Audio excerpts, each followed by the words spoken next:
Então não deixa o papai e a mamãe conversar, não. Me ajuda aí.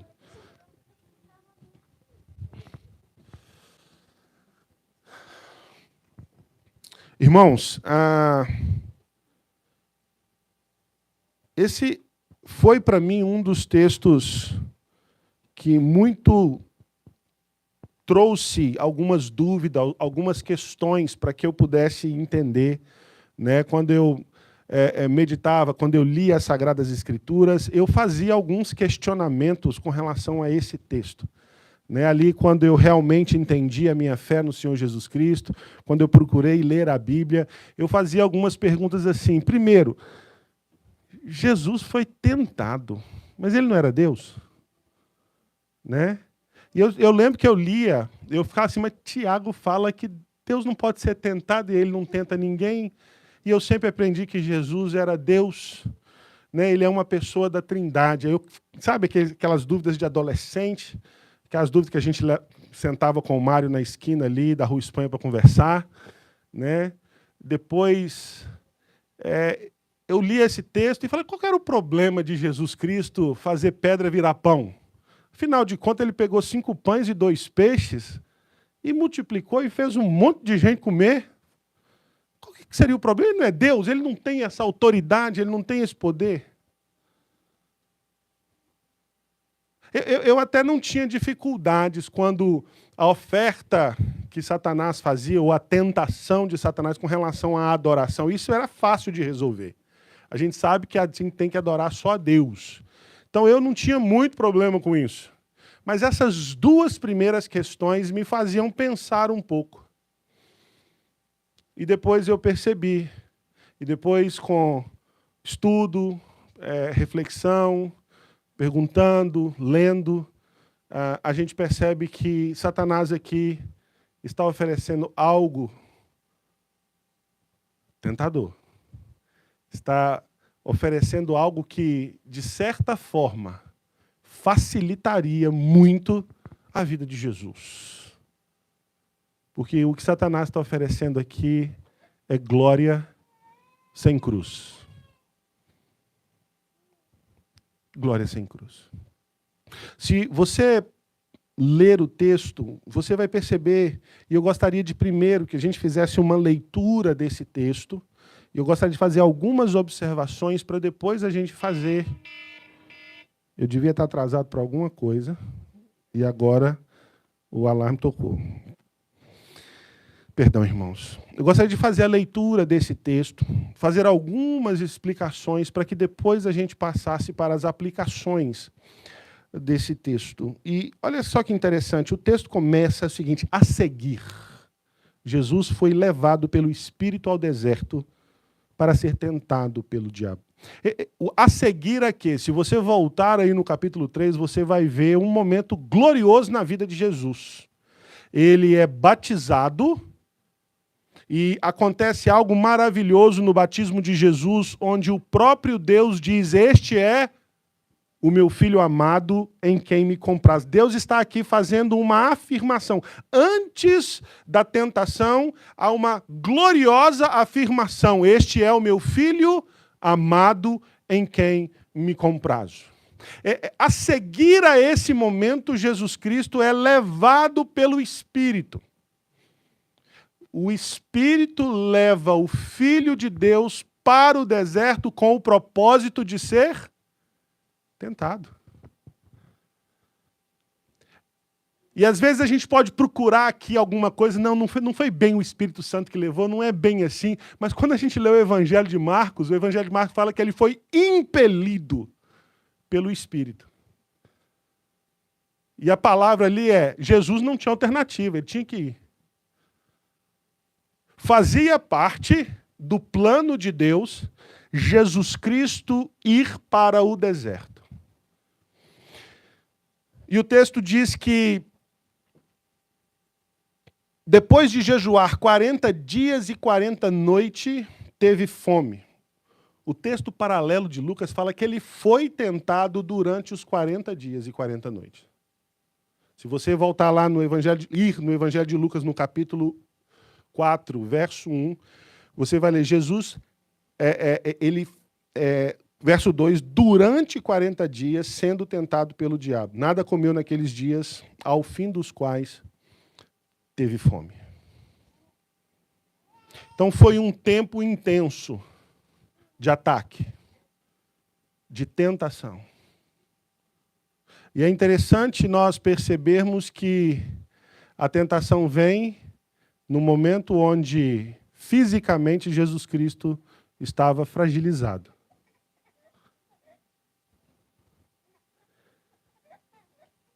E aí então o tentador vem, aproximando-se, disse.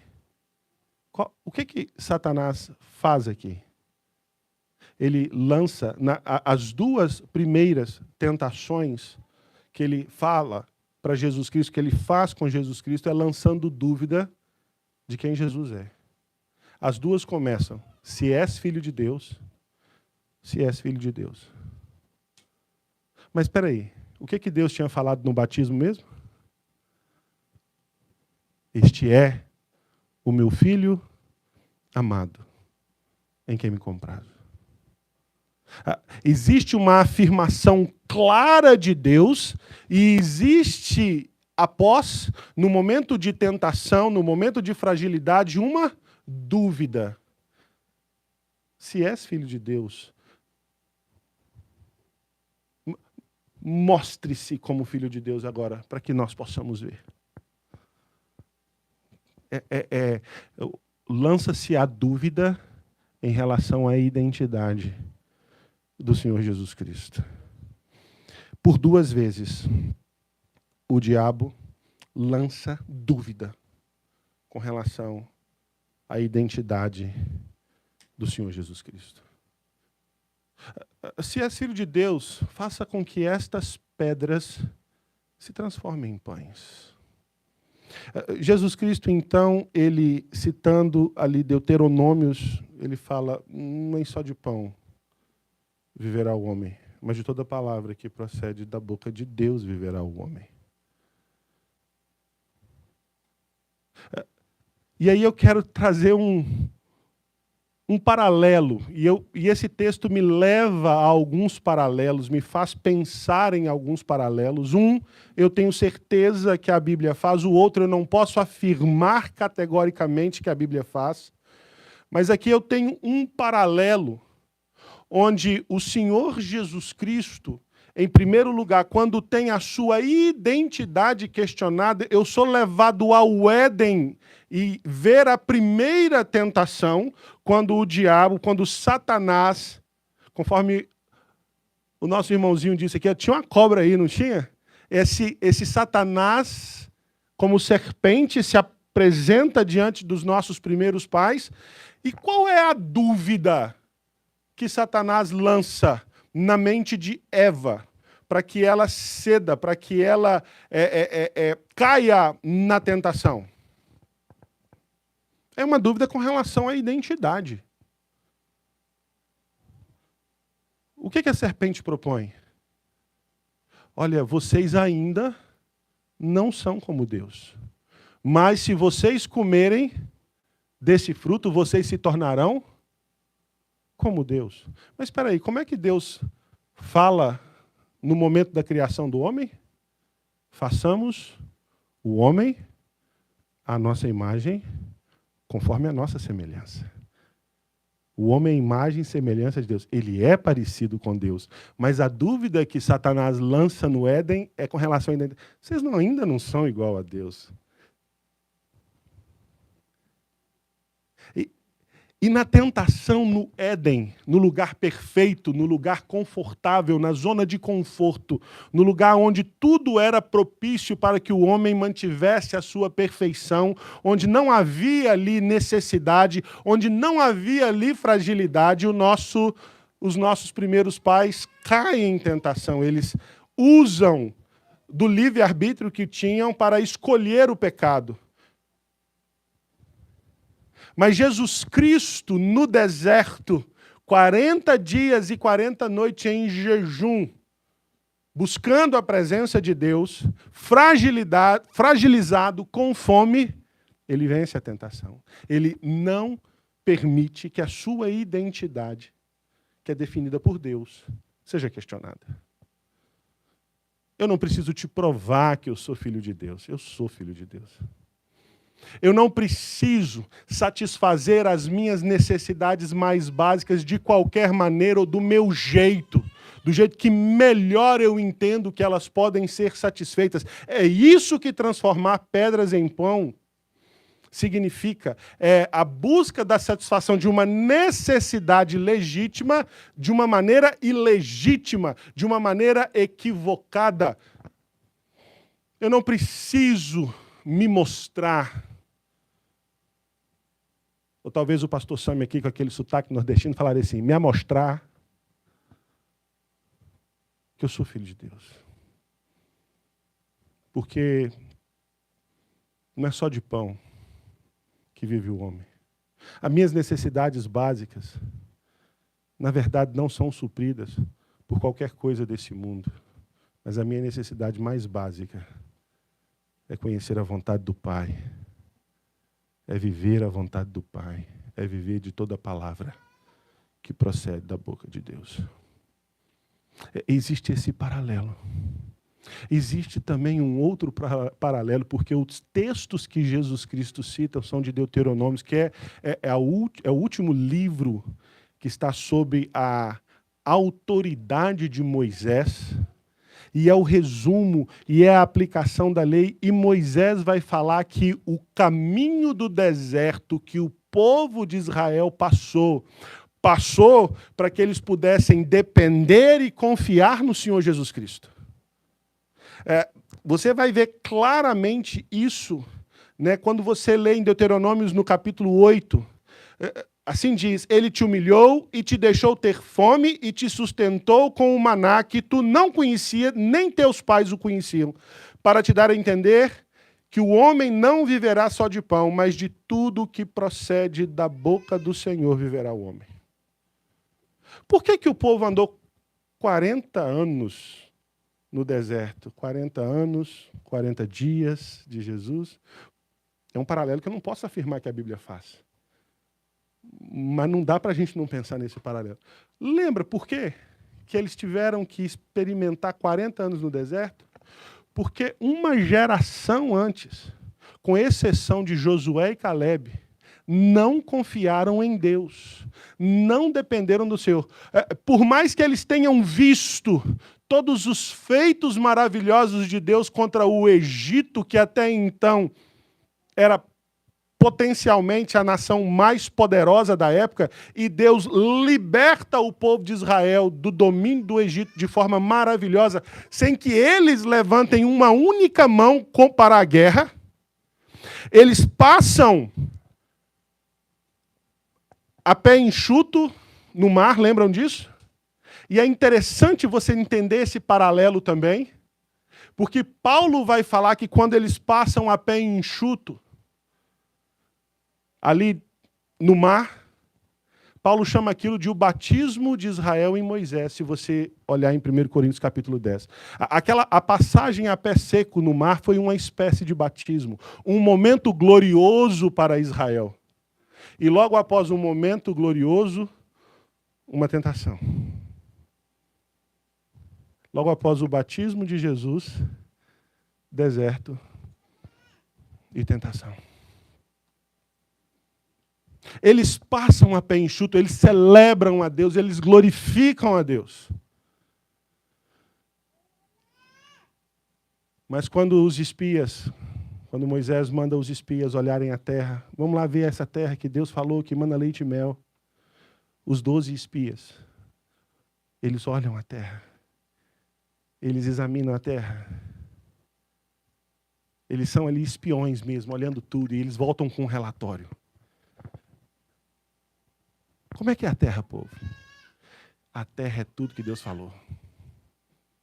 Você precisa ver. É uma maravilha. Precisa até de 2 homens para levar um cacho de uva. É aquilo mesmo, manda leite e mel de lá. Então vamos tomar posse dessa terra. Não dá. Não dá para tomar posse dessa terra. Não dá. Por que não dá? Os homens de lá são bravos demais. Nossa. Eles vão acabar com a gente. Eles vão destruir a gente. E Josué e Caleb, gente, calma, peraí, eu não estou entendendo. Vamos embora, é nós. É para nós. Vamos lá, gente, vamos tomar esse negócio. Esses homens vão ser igual o pão na boca da gente. Deus está com a gente. Nem Deus. Em outras palavras, o que aqueles 10 espias falam é que nem Deus pode nos dar essa vitória. E é por isso que Deus fala que aquela geração não vai entrar na terra prometida. Eles vão andar 40 anos no deserto, porque eles não dependiam, porque eles não confiavam em Deus. Até que viesse uma geração que pudesse crer, confiar e depender, para que tomasse posse da terra prometida. É da palavra de Deus que vem o verdadeiro sustento. É da boca de Deus que vem a verdadeira vitória. E é por isso que o Senhor Jesus Cristo não cede à tentação, porque Ele não quer depender dos seus próprios recursos, Ele não quer ser um exibicionista. A gente tem que entender qual que era a mentalidade do povo judeu. O povo judeu esperava um Messias glorioso, que dominasse os reinos desse mundo, que se mostrasse como um grande político, governador, alguém que ia colocar Israel no topo do mundo, ia colocá-lo, ia reger o mundo a partir de Israel. Então havia essa expectativa messiânica no coração de Israel. Essa era a expectativa escatológica de Israel. Mas o nosso Senhor Jesus Cristo disse, o meu reino é desse mundo.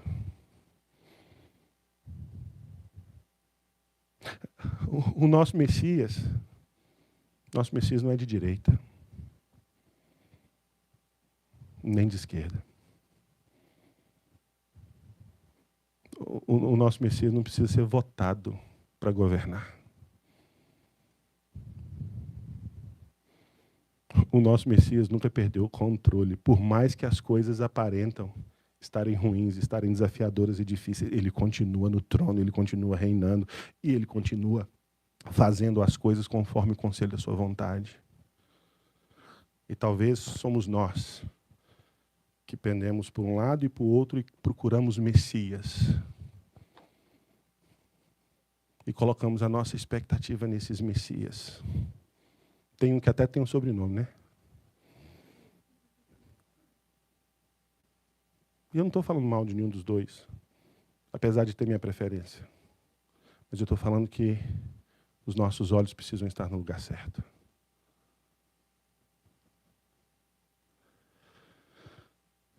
Nem só de pão viverá o homem. Nem só de inflação baixa e juros altos, ou juros baixos e dólar alto, ou dólar baixo e juros altos. Sei lá qual que é a melhor combinação, eu não sou economista. Mas é da palavra que procede, da boca de Deus. O verso 5 fala, então o diabo levou a cidade santa, colocou sobre o pináculo do templo. Ele disse, se és filho de Deus, atira-te abaixo, porque está escrito, aos seus anjos ordenará a teu respeito, e eles te susterão nas suas mãos, para não tropeçares em alguma pedra. O diabo coloca Jesus num lugar alto, num lugar de destaque, e fala, joga aqui abaixo e fala para os seus anjos, me peguem. Sabe por quê? Já que você está vindo com Bíblia para o meu lado, eu tenho um texto para você. Né?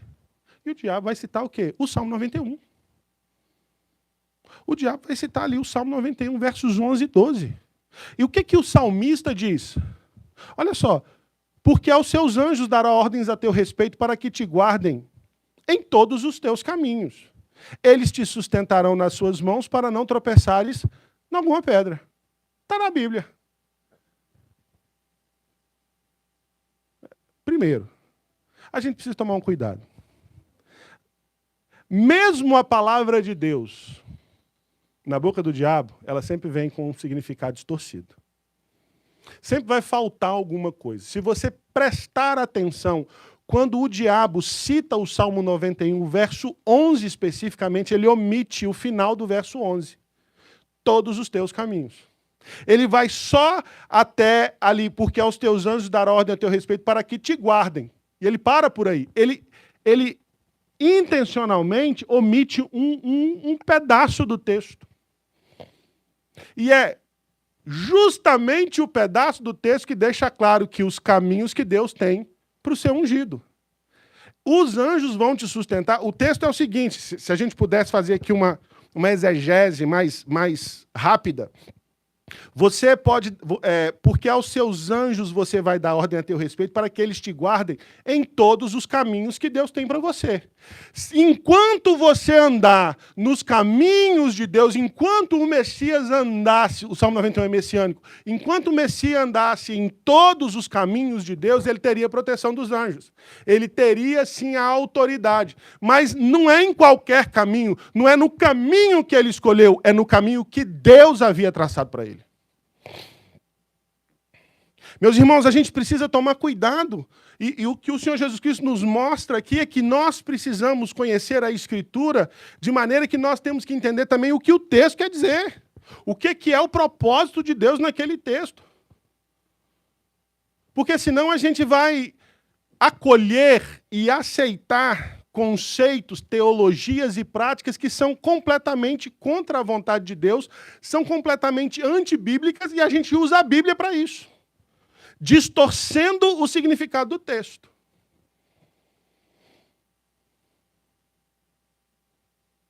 Deixa eu dar um exemplo aqui para extravasar. O Senhor é o meu pastor? Nada me faltará. Aleluia. Amém? Você crê nisso, irmão? Diga seu amém. Amém? O Senhor é meu pastor? Nada me faltará. Não vai me faltar bênçãos. Não me faltará prosperidade. Não me faltará dinheiro na conta. Não me faltará realização dos meus sonhos. Você precisa tomar posse dessa promessa. Porque se o Senhor é o seu pastor, nada te faltará. Aí eu posso levantar a mão e falar assim, pastor, já que é isso, se nada faltar, o que é o oposto de nada? Então eu vou ter tudo. Amém? Glória a Deus? Eu vou ter problema, pastor? Não, mas fala que nada me faltará. Não me faltarão problemas. Não me faltarão angústias, pastor? Não pode faltar. Não me faltarão dúvidas? Não me faltarão aflições?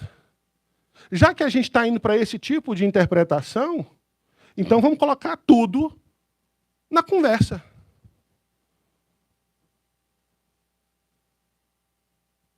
O que o texto quer dizer é que uma vez que Jesus é o meu pastor, uma vez que eu tenho o meu pastor, tudo é bijuteria, não precisa de mais nada. A preciosidade, a joia é Cristo, o resto é bijuteria, eu não preciso de mais nada. Se vier alguma coisa a mais, é brinde. Se vier problema, ainda que eu ande pelo vale da sombra da morte, eu vou estar com ele. O texto não fala que ele vai me isentar dos problemas, o texto fala que ele vai entrar comigo nos problemas. Tudo posso naquele que me fortalece. Para um caminhão 80 milhas por hora, de peito aberto, tudo posso naquele que me fortalece. Dá uma de Clark Kent, de Superman. Mas não é isso que o texto quer dizer. Pois é, não é isso que o texto quer dizer. E nem esse tipo de oferta que não é a oferta que o Evangelho faz. A gente precisa conhecer as Sagradas Escrituras e parar de viver daquilo que antigamente, eu não sei se é vendido hoje, de caixinha de promessa. Quem conheceu a caixinha de promessa? Você já viu algum texto falando de que, assim, no mundo tereis aflições? Mas tem de bom ânimo. Você já leu isso? Não tem. Eu nunca vi ninguém orando assim, Senhor, eu estou aqui pedindo minha cota de aflição do dia. Alguém já fez essa oração? Está lá, ué. Eu tenho que tomar posse das promessas de Deus. Aí o pessoal vai lá em Deuteronômio 29, pega todas as promessas, aquele negócio, tal. Mas não termina de ler o texto. E o texto lá fala que com o mesmo prazer que Deus abençoa o seu povo, o mesmo prazer ele tem em amaldiçoar aqueles que não obedecem. A gente precisa ter um conhecimento correto das Sagradas Escrituras. Não é eu acho que o texto está falando, não, é o que o texto quer dizer. Esse é o compromisso. E é isso que o Senhor Jesus Cristo faz aqui. E ele vai citar um outro texto de Deuteronômio: não tentarás o Senhor teu Deus. Lembrando de novo aquilo que aconteceu lá em Massá, registrado em Êxodo 17, onde o povo questiona, onde o povo está falando que está com sede, duvida de Deus, e onde Deus manda Moisés, então, prover água da rocha. O povo duvidou do sustento, o povo questionou da capacidade de Deus, o povo questionou a providência, o povo duvidou do próprio Deus. Eles tentaram a Deus.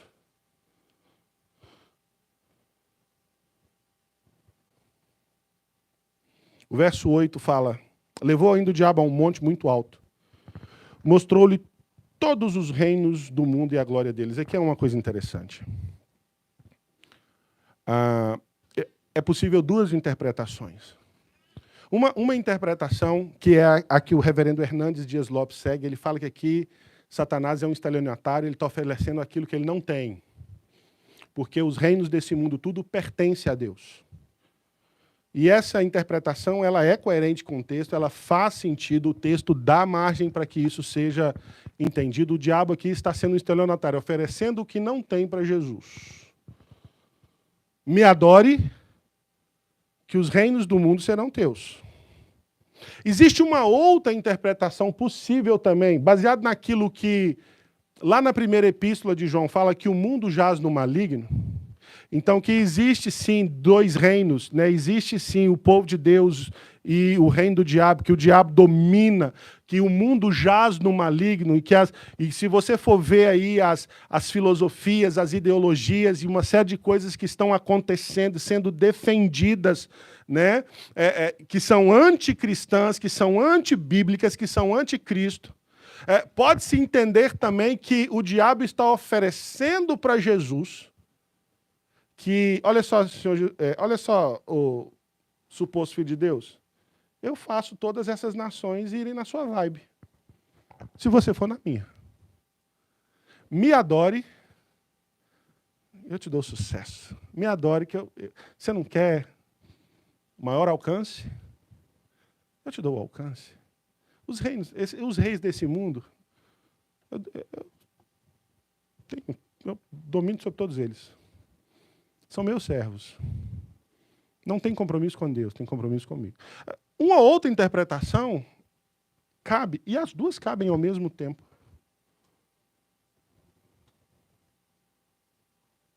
Mas o que o diabo não está entendendo é com quem ele está falando. Ou melhor, ele está entendendo com quem ele está falando, que ele está querendo fazer com que Jesus caia. E o que aconteceria se Jesus aceitasse qualquer uma dessas ofertas de Satanás? Ele está sendo tentado, isso quer dizer que existe nele a natureza humana. Então, ele é um ser humano. E aí, a Bíblia, quando fala da tentação de Jesus, vai falar que isso é uma evidência, é uma prova da identificação de Jesus com a raça humana. Ele se encarnou, ele tornou-se homem. O apóstolo Paulo fala que ele se humilhou, assumindo a forma de servo. Então, Jesus Cristo, ele se identifica com a humanidade. Ele é um ser humano perfeito, sem pecado. Hebreus, capítulo 4 ou 5, vai falar que ele foi tentado em tudo, mas sem pecado. Por isso ele se torna o nosso sumo sacerdote. Ele se torna aquele que faz a ponte entre o homem caído e Deus. É ele que vai quebrar, né, a parede que fazia divisão. É ele que vai reconciliar todo aquele que crê ao Pai eterno. Então, quando Jesus aqui é tentado, ele tem fome, nós temos uma evidência clara da sua humanidade.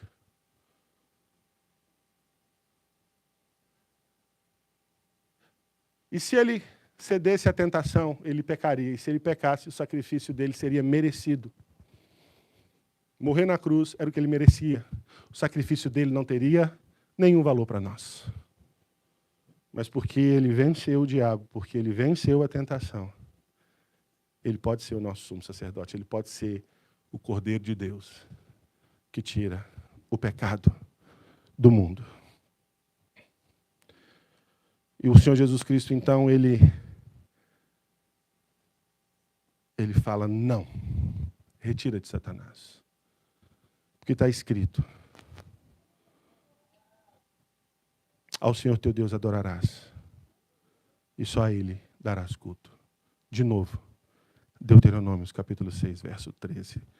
Todas as investidas de Satanás contra Jesus são respondidas na lei de Deus. São baseadas na lei de Deus. É por isso que a gente tem que, quando lê o Salmo, primeiro fala: bem-aventurado o homem que não anda segundo o conselho dos ímpios, não se detém no caminho dos pecadores, nem se assenta na roda dos escarnecedores. Antes, o seu prazer está na lei do Senhor, e na sua lei medita de dia e de noite. Somente na lei de Deus, somente na palavra de Deus, nós temos o que de fato nós precisamos para viver aquela vida bem-aventurada que nos é prometida no Cristo. O verso 11 diz: com isso deixou o diabo, e eis que vieram anjos e o serviram. E é interessante você ir para Lucas, e Lucas termina falando que o diabo deixa até momento oportuno. Não foi só essa a tentação de Jesus. Irmãos, dito isso, eu creio que algumas coisas ficaram claras naquilo que o texto está nos apresentando. Então, eu gostaria de fazer algumas aplicações. Em primeiro lugar,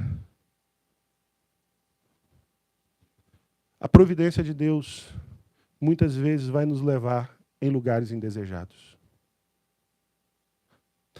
O Deus soberano, o Deus que tudo determina, o Deus que controla todas as coisas, Ele rege e sustém o mundo. E a palavra de Deus fala que Deus atua por meio da sua providência. E muitas vezes a providência de Deus vai nos levar, vai nos conduzir a lugares difíceis, a lugares indesejáveis. Quem leva o Senhor Jesus Cristo para o deserto é o Espírito de Deus, ali no sentido de que fazia parte do plano de Deus. Se você olhar a história dos homens de Deus, se você ler aquilo que Hebreus 11 fala da galeria da fé, você vai ver que todos esses homens de Deus, eles tiveram momentos, situações de provação, situações de tentação. Ninguém. É difícil a gente olhar para a palavra de Deus e ver alguém que teve uma vida fácil, que teve alguém que tudo deu certo, que tudo era mil maravilhas. Você vai ver que os desafios fazem parte da vida cristã. E a providência de Deus, ela nos conduz para esses momentos, para esses locais, para esse tipo de provação. Tiago vai falar que nós temos que ter por motivo de toda alegria o passar por várias provações. Porque a provação da vossa fé, uma vez confirmada, produz perseverança. E a perseverança deve ter ação completa para que sejais perfeitos e íntegros. E em nada deficientes. Sim, Deus prova o seu povo.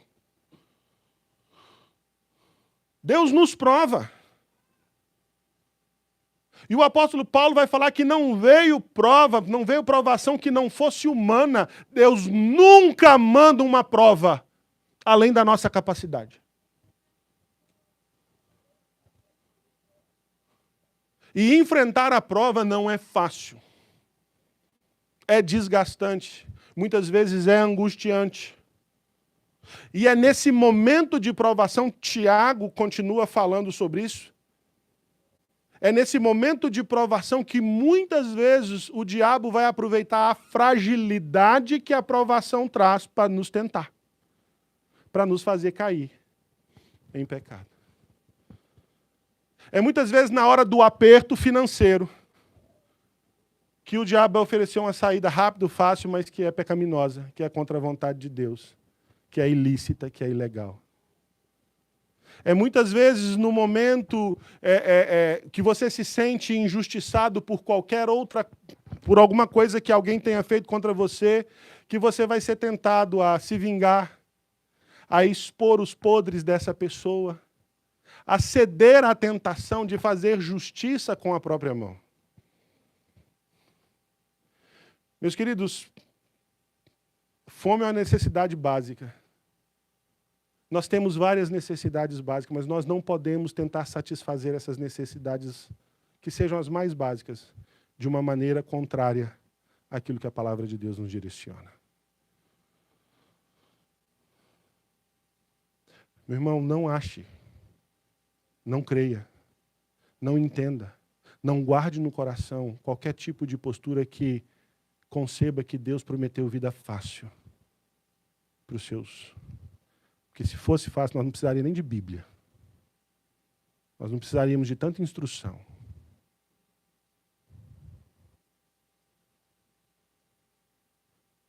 Cuide do seu coração, nutra a sua vida com a palavra de Deus. Nos momentos mais frágeis da sua vida, coma a palavra, medite na palavra. Porque muitas vezes você vai ir nos seus pensamentos, você vai ali na murmuração, você vai ali, talvez lembrando dos dias que passaram. A própria palavra de Deus fala que não é bom você ficar, os dias que passaram foram melhores. Você precisa entender que Deus está com você hoje, Deus está com você agora. O diabo vai aproveitar os momentos mais frágeis, mais angustiantes para te atacar. Para te fazer questionar aquilo que Deus fala a nosso respeito como povo dele. E muitas vezes a gente vai questionar, será que é? Será que eu sou mesmo? Será que é isso mesmo? Muitas vezes porque a gente tem um conceito equivocado das Sagradas Escrituras. Vida abundante, a gente acha que vida abundante é aquilo que a gente concebe na nossa mente. A gente está entendendo que vida abundante é vida sem problema, é vida sem desafio, é vida que tudo está dando certo. Nunca, na palavra de Deus, foi isso tensionado. O apóstolo Paulo vai falar o seguinte, ali, naquele negócio, morre ou não morre, morre ou não morre. O viver é Cristo e o morrer, lucro.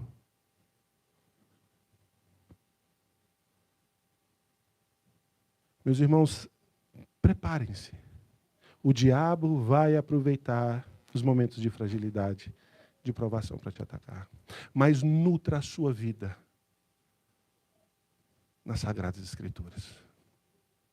Nunca duvide daquilo que Deus fala a respeito do seu povo. É muita loucura eu pegar um texto bíblico, fora de contexto, e falar que aquilo é a promessa de Deus para a minha vida. Não, existem promessas de Deus para o povo dele, para a igreja dele. A palavra de Deus fala que ele tem nos abençoado com toda sorte de bênçãos espirituais nas regiões celestes. Existem sim promessas de Deus para o seu povo. E você precisa olhar como tal, como parte do povo de Deus. Cuidado com promessas, cuidado com essas coisas que colocam promessas na boca de Deus quando Deus nunca as disse.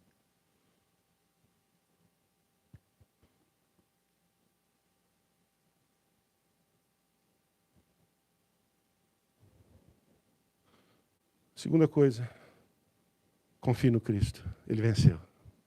Ele venceu por mim e por você. Ele vence a tentação, ele vence o diabo. Romanos 16 fala que ele, na cruz e na sua ressurreição, ele pisa na cabeça do diabo. Ele nos dá essa vitória. Jesus Cristo, ele ofereceu sacrifício perfeito, santo, para que nós tenhamos a segurança de que somos, sim, salvos pela graça mediante a fé. É por isso que o Evangelho de João vai falar que todos aqueles que o receberam, deu-lhes o poder de serem feitos filhos de Deus. Aqueles que creem, confie na vitória do Senhor.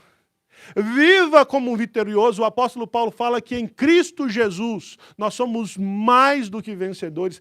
Querido, não é o seu problema, não é a sua angústia que tem a palavra final a seu respeito. Não é a sua escassez financeira, não é a saudade, não é a distância geográfica, não é o local que você mora, não é o carro que você anda, não é a casa. Não são os problemas que definem quem você é. Mas você é definido pela fé que você tem em Cristo Jesus.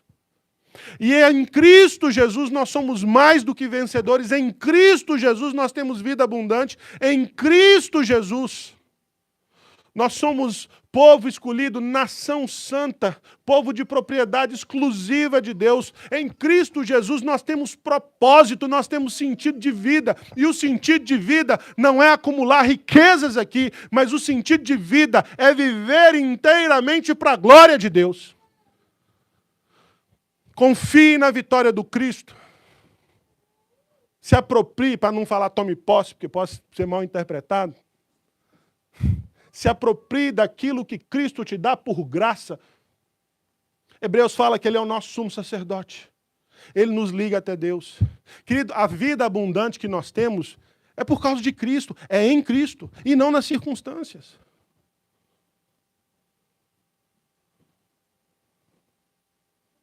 Ele pagou o preço alto do nosso pecado. Ele tomou sobre si as nossas dores.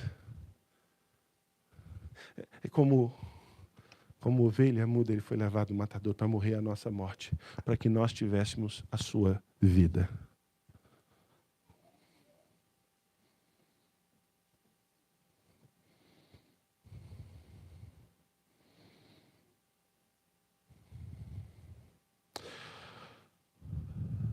Queridos,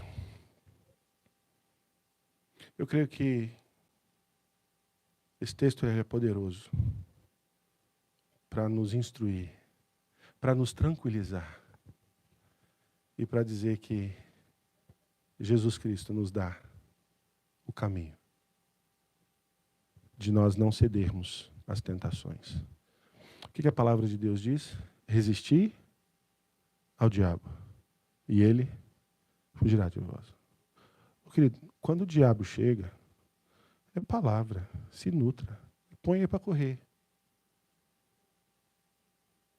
Mas a palavra também fala para nós fugirmos das tentações. Tem tentação que não dá para fugir. O diabo vai trazer. Mas tem algumas que dá para a gente fugir. Isso vai depender muito do que está enchendo a nossa mente.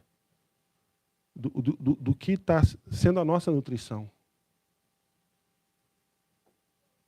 O que está moldando a nossa maneira de pensar? O que está moldando... Agora é assim, tem que falar assim, moldando o seu mindset.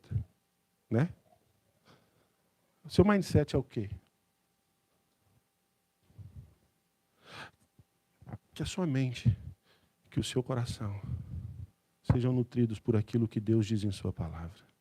E que qualquer outra coisa contrária a isso seja anátema, seja lixo. Em nome de Jesus. Amém? Feche seus olhos.